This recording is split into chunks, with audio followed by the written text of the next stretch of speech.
Rotary បញ្ជូនឲ្យសាមិនយោហើយក៏មកជើបវាចម្ងាយបាទតាមដានទស្សនាបាល់រ៉ាប់រងពីកីឡាកររបស់ក្រុម Man City ឱកាសគ្រាប់បាល់ទី10 Jeremy Doku ហើយក៏សុតមកជើងចូល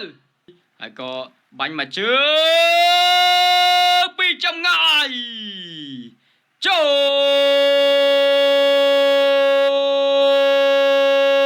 លបាទជាប់ជើងIdol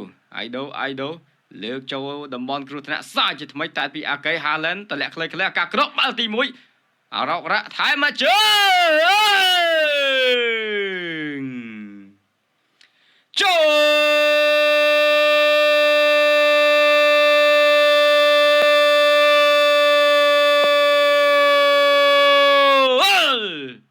នេះប្រទេសស្ដាមបាទឱកាសលេងបាយមិញគឺអតលើកពី Idol លើកបាល់មកក៏នេះបើតែពីអាកេ Haaland តែតម្លាក់ខ្លីៗអមរងក្រុមរ៉ុករ៉ាចុះរ៉ុករ៉ាបន្ថែមមួយជើងបានមកគ្រាប់បើការបន្ថែមពីកីឡាករលេខ68ខ្សែការពារ Mac Alleney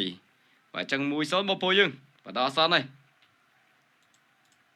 1-0មកចប់ជើង Rotary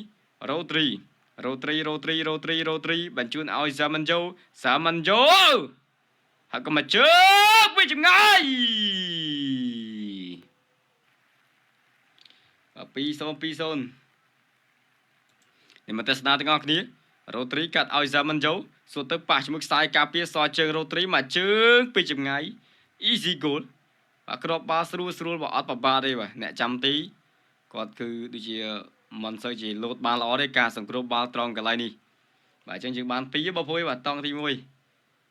មាន2មាន3មាន4ហើយបាទអញ្ចឹងតាមដានទស្សនាតទៀតកាន់ក្រុមការងារក៏បាន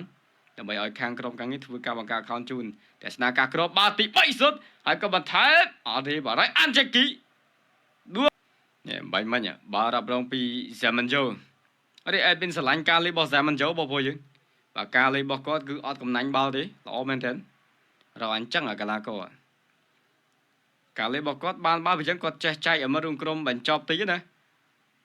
អត់កំណាញ់បាល់បាទ Brentford ដូចជា 1-0 ដាក់ 1-0 ទៅលើក្រុម Sheffield Wednesday នោះហើយឱកាសគ្រាប់បាល់ទី3ចូលទស្សនាគាត់ទៅលើកបាល់ជ្រុងពី Ryan Cherki ចូលទៅបងគ្រោះថ្នាក់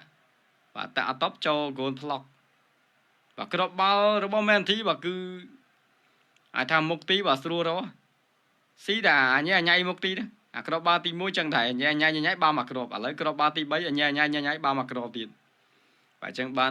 3-0បងប្អូនយកការប្រកួតជាបន្តការគ្រាប់បាល់ខាងបែបខាងគ្រាប់ Exeter តាមបិទពីអាកេសុទ្ធមកជើង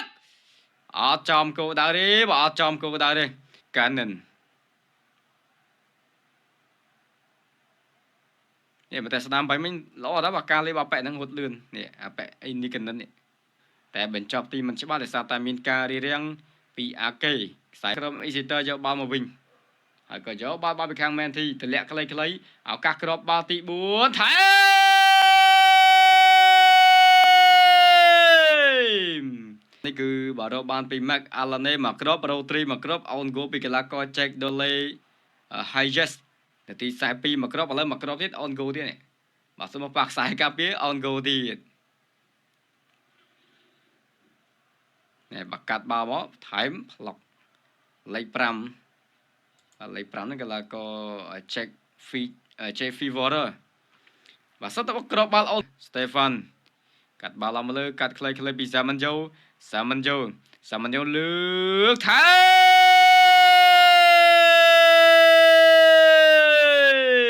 មចូល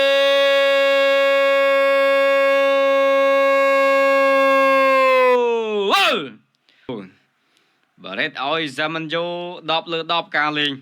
បច្ចេកទេសបញ្ជូនបាល់ល្អហើយលេងក៏មិនចេះកំណាញ់បាល់ដែរនេះបាទកាត់ចូលទៅបងគ្រោះថ្នាក់បន្ថែមពី Rico Lewis បាន5-0បងប្អូនយើងនេះល្អបាទ5គ្រាប់បាត់ទៅហើយ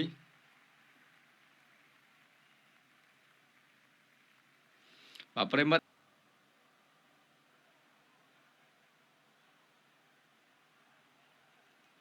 ឱកាសក្របបាល់របស់ Simon Joe ចូល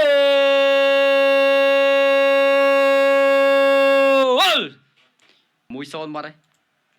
អាក្រុមនោះ comeback អត់កើតទេមើលទៅគ្មានបាល់លេងផងអមែនធីដាក់មកសតខ្ញុំមើលតែស្នាមបាយមិញ Simon Joe រត់យកបាល់ដឹកឡើងមកខាងលើហើយក៏បញ្ចប់ទីបានយ៉ាងល្អស៊ីប្រឡោះជើងអ្នកចាំទីរបស់ក្រុម Exeter លឹបប្រឡោះជើងស្អាត Simon Joe តាប៉េបទិញកីឡាករអត់ខុសមែនបាទអត់ខុសមែនបាទ Simon Joe បញ្ចប់ទីល្អរបស់គាត់មែនហ្នឹងគ្នាទេសនាទាំងអស់គ្នាបាទកាត់មកកដាលទប់មួយសិនមើលគ្នាលើកចូលទៅបងគ្រោះថ្នាក់តែមកក្បាល Goal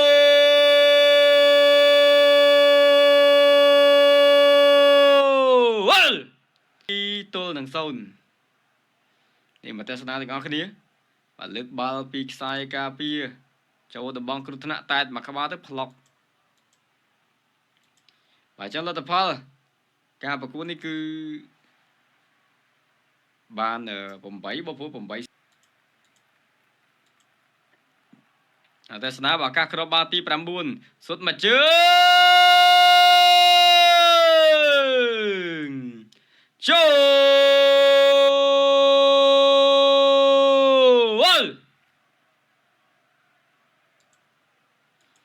ដាក់បាល់9គ្រាប់9គ្រាប់ថ្ងៃនេះប្រិមិត្តរ៉ាន់លុយសុទ្ធបងប្អូនយើងរ៉ាន់មកវគ្គលុយហើយបាន10គ្រាប់អត់មកទៅបើមែនធីបាន10គ្រាប់អត់យើងចាំមើលដល់ចប់ការប្រកួតមើលម៉ាណាបដាក់គ្រាប់បាល់រហូតការសុទ្ធ200 Unmax Idol ប៉ែនេះហើយក៏បាញ់មកជើងពីចម្ងាយចូល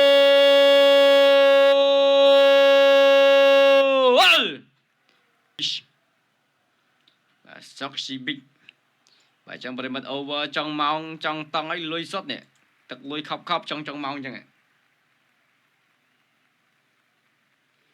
បាទលុយសុទ្ធហើយនេះ over ចង់ម៉ោង9កន្លះហើយនេះបើពេញលុយទឹកលុយខប់តែមកទេសនាការបញ្ចប់ទីល្អពេលនេះបើមួយថ្ងៃព្រមគ្រូដូចូលល្អចឹងអាឈ្គូនោះលេងបាល់ដូចក្មេងទឹមចេះលេងបាល់បាទតាមដានទេសនាបាល់រ៉ាប់រងពីកីឡាកររបស់ក្រុម Man City ឱកាសគ្រាប់បាល់ទី10 Jeremy Doku ហើយក៏សុទ្ធមកជើងចូលនេះបាន2គ្រាប់ហើយ Rico Lewis បាទសួស្ដី Brother Singh បាទសួស្ដីបាទជួយ share ផង Brother បាទមិនបាច់ share បាទចិត្តចប់ការប្រកួតហើយបើកលុយ4ដងអូលុយសុទ្ធហ្នឹងនេះប្រិមិត្ត under over លុយប្រហែលច្រត់ហ្នឹងនេះវាយក៏ចូល over ក៏ចូលលុយចូលគ្រប់ច្រកបាទប្រហែលដងហើយបើបើកលុយ